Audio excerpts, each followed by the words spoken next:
நம் தேவனாகிய இயேசு கிறிஸ்துவினால் உங்களுக்கு கிருபையும் சமாதானமும் சந்தோஷமும் உண்டாவதாக.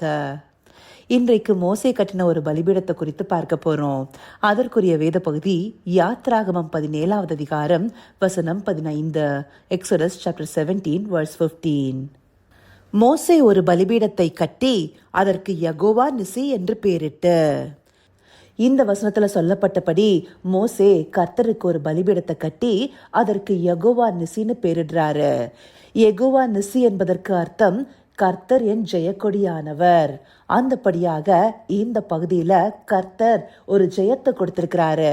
அதற்காக இந்த பலிபீடம் கட்டப்பட்டதாக இருக்கு. அப்படி இந்த வெற்றி பலிபீடம் கட்டப்பட்டதின் பின்னணியை குறித்து பார்க்கலாம். மேரிபாவின் தண்ணீரை கடந்து வந்ததற்கு பிற்பாடு அமலேக்கியர்கள் இஸ்ரவேலரோட யுத்தம் பண்ணும்படி வராங்க. அப்படியாக அவங்க வருவதை அறிந்த மோசே யோசுவாவை நோக்கி அவரோடு சில மனிதர்களை தெரிந்து கொண்டு புறப்பட்டு போய் அமலேக்கியரோடு யுத்தம் பண்ணும்படி சொல்றாரு. அப்படியாக அவங்க அடுத்த நாள் யுத்தம் பண்ண போகும்போது மோசே மலையுச்சியில தேவனுடைய கோலை பிடித்து கொண்டு நிற்பேன்னு சொல்றாரு. வழக்கமா மோசே மலையுச்சிக்கு போறாருன்னா அது தேவனை நோக்கி ஜெபம் செய்வதற்கான அடையாளமா இருக்கு. அந்தபடி யோசுவா அமலேக்கியரோடு யுத்தம் பண்ணும்போது மோசே மலையுச்சியில தன்னுடைய கைகளை ஜெபத்திற்கு ஏறெடுக்கிறவராக இருக்கிறாரு.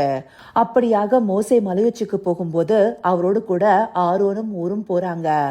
அவங்க போய் என்ன செய்யறாங்கன்னு சொல்லிட்டு அதே 17வது அதிகாரம் 11வது வசனத்தை பார்க்கும்போது மோசே தன் கையை ஏறெடுத்திருக்கையில் இஸ்ரவேலர் மேற்கொண்டார்கள். அவன் தன் கையை தாழ விடுகையில் அமலேக்கு மேற்கொண்டான். இந்த வசனத்துல சொல்லப்பட்டபடி மோசே தன் கைகளை ஜெபத்துல ஏறெடுக்கும் போது இஸ்ரவேலர்கள் மேற்கொண்டாங்க. அதே அவருடைய கையை தாழ விடுகையில அமலேக்கர் மேற்கொண்டவர்களாக இருந்தாங்க. அந்தபடியாக ஜெபத்துல அவர் தேவனை நோக்கி கைகளை ஏறெடுக்கும் போது இஸ்ரவேலர்கள் ஜெயம் கொண்டவர்களாக இருந்தாங்க. அவர் வெகு நேரமா கையை அப்படி ஏறெடுத்திருக்கும் போது அவருக்கு கைவலி உண்டாகும் இல்லையா? அப்போ ஆரோனும் ஊரும் அவருடைய கைகளை தாங்கினவர்களாக இருந்தாங்க. அந்தபடியாக சூரியன் அஸ்தமிக்கும் வரைக்கும் அவருடைய கைகள் ஒரே நிலையில் இருந்ததுன்னு சொல்லி வசனங்கள் தெளிவா குறிப்பிட்டிருக்கு. அப்படியாக அவர் தேவனை நோக்கி ஜெபம் செய்யும் போது இஸ்ரவேலர்கள் மேற்கொண்ட அமலேக்கியரை முறியடித்திருக்காங்க. அந்தபடியாக அவங்க பெற்றுக்கொண்ட ஜெயத்தின் அடையாளமாக மோசே இந்த பலிபீடத்தை கட்டியிருக்கிறாரு. அதற்கு யெகோவா நிசினும் பேரிட்டிருக்காரு. யெகோவா நிசிங்கிறதுக்கு நாம் ஏற்கனவே பார்த்த மாதிரி கர்த்தர் என் ஜெயக்கொடியானவர்ங்கிற அர்த்தம் வருது.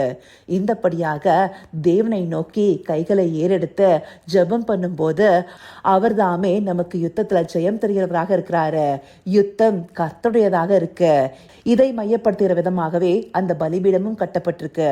இப்போ நம்முடைய பலிபீடமாகிய சிலுவை எடுத்துக்கொள்ளும் போது ஆண்டவராகிய இயேசு கிறிஸ்து நமக்காக ஏற்றிய ஜெயக்கொடியை காண்பிக்குது. பாவத்திலிருந்து ஜெயம் கொண்டு சிலுவையில வெற்றி சிறந்தவராக இருக்கிறாரு. அந்தபடியாக சிலுவை என்னும் பலிபீடமும் நமக்கான ஜெயக்கொடியை காண்பிக்கிறதாக இருக்கு.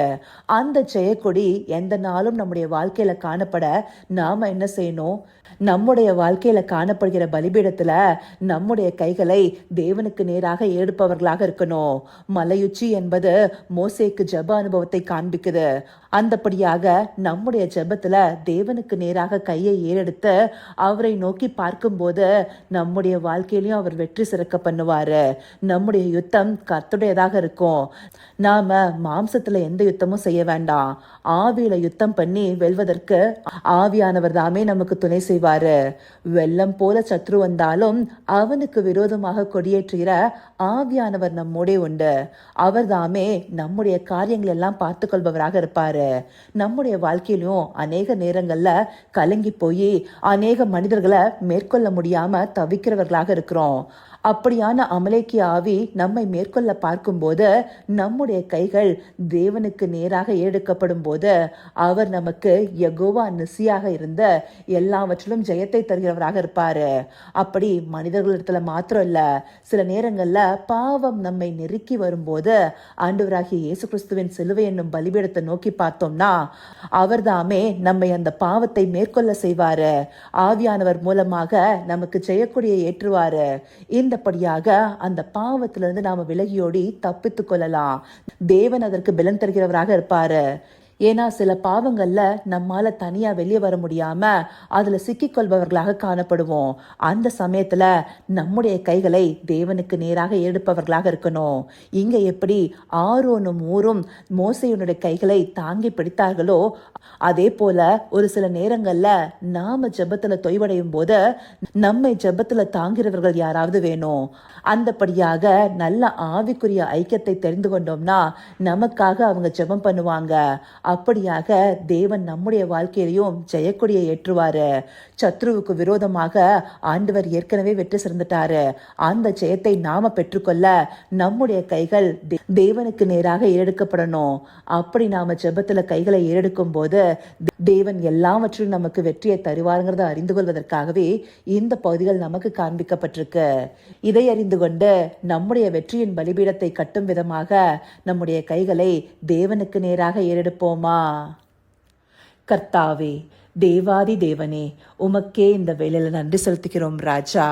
அப்பா, அன்றைக்கு மோசே மலையுச்சியில கையை உயர்த்தின போது யோசுவா யுத்தத்தை மேற்கொண்டது போல இந்த நாட்கள்ல எங்கள் குடும்பங்களுக்காக, எங்களை சார்ந்தவர்களுக்காக உம்மிடத்துல கையை ஏடுக்கும் போது தேவரீர் சூழ்நிலைகளை மேற்கொள்ள ஜெயம் தருவீங்கிறத இந்த பகுதிகள் மூலமா காண்பிச்சிருக்கீங்க தகப்பனே. அந்தபடியாக எங்களுடைய வெற்றியின் பலிபீடத்தை கட்டி உம்மை மகிமைப்படுத்துகிற விதமாக ஒவ்வொரு நாளும் எங்கள் கைகளை உமக்கு நேராக எடுக்கணும் தகப்பனே. எங்களுக்கு விரோதமாக சத்ரு எழும்பி வரும்போது தேவன் தாமே அவனுக்கு விரோதமாக ஜெயக்கொடியை ஏற்றுவீங்கிறத அறிந்து கொண்டு எங்கள் பலிபீடத்தை நாங்கள் கட்டுபவர்களாக இருக்கணும் ராஜா. அந்தபடியாக எங்கள் கைகளை உமக்கு நேராக ஏறெடுத்து ஜெபத்துல உறுதியாய் தரித்திருக்கவும், நல்ல ஜெப ஐக்கியங்களோடு சேர்ந்திருக்கவும், உம்முடைய ஜெயத்தை பெற்றுக்கொள்ளவும் தேவரீர் எங்களை வழிநடத்துங்க. அப்படியாய் நீங்க நடத்த போகிற கிருபைக்காய் நன்றி. சகலவித துதி, மகிமை, கனம் யாவும் ஒருவருக்கே செலுத்துகிறோம். இயேசு கிறிஸ்துவின் மூலமாய் வேண்டிக் கொள்கிறேன் பிதாவே. ஆமேன், ஆமேன்.